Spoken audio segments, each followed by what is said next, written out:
Today we're looking at impossible Facebook problems. I'm sure you've seen something like this picture that says only a genius can solve this. With being a math teacher, I'm sure you can imagine how many of my friends will tag me in these types of problems to see if they have the right answer.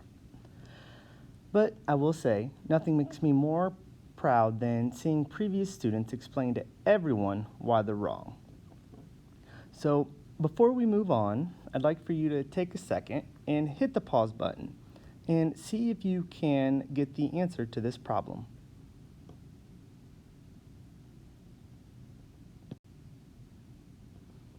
So, does it really take a genius to solve this? Or what about this problem down here? Well, certainly because, the pictures say so. And this second one down here, it does have Albert Einstein. But this is a perfect example of you can't always believe everything that you see on the internet. Because, of course, it's not true. All it takes is knowing how to please excuse my dear Aunt Sally, which is also known as the order of operations. So we're going to dive in a little deeper real quick and kind of discuss what is the order of operations. In math, order of operations are the rules that state the sequence in which the multiple operations in an expression should be solved. So I know that was kind of a lot. So one way to think about it is kind of like brushing your teeth in the morning. Typically, one would get the toothbrush, get the toothpaste, open the toothpaste, put the toothpaste on the toothbrush, and so on. Well, what if you ended up brushing your teeth first, and then you rinsed out your mouth, and then you put the toothpaste on, and then you put the toothbrush away? It wouldn't make sense. So by following this specific order of operations, it kind of gives us an idea of what we need to do so that way we do get the correct answer. So the first thing that we always have is parentheses. But I think a better term that we could use instead of parentheses is grouping symbols. Because we don't always just use parentheses. We can also use what are called brackets. And then we also have our parentheses. So we could see both of these, and it still means that it's parentheses, even though not necessarily that's what these are. So I like to use the term grouping symbols, which the reason we call them grouping symbols is because we're grouping operations or quantities within them.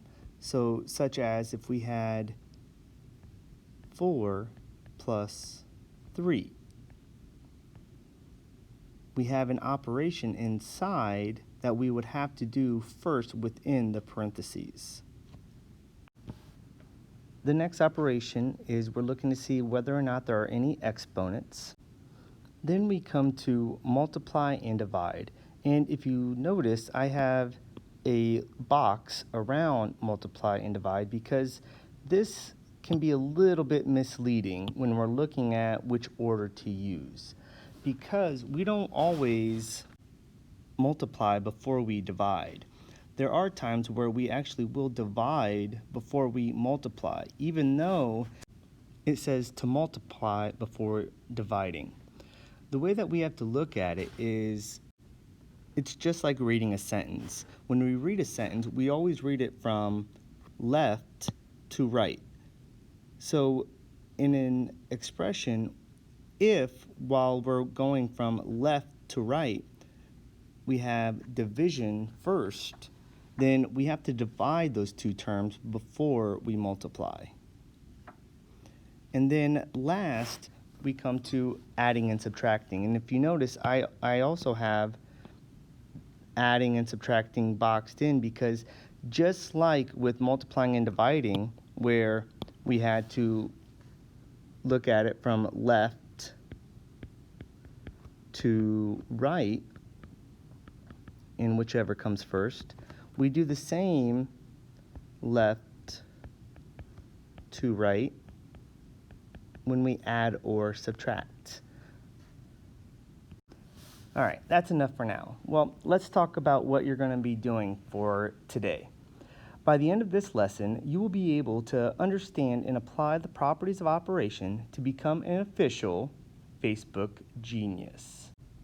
Oh, but before you move on to the next folder, please make sure to take the few minutes and enter your answer from the first slide into the discussion page.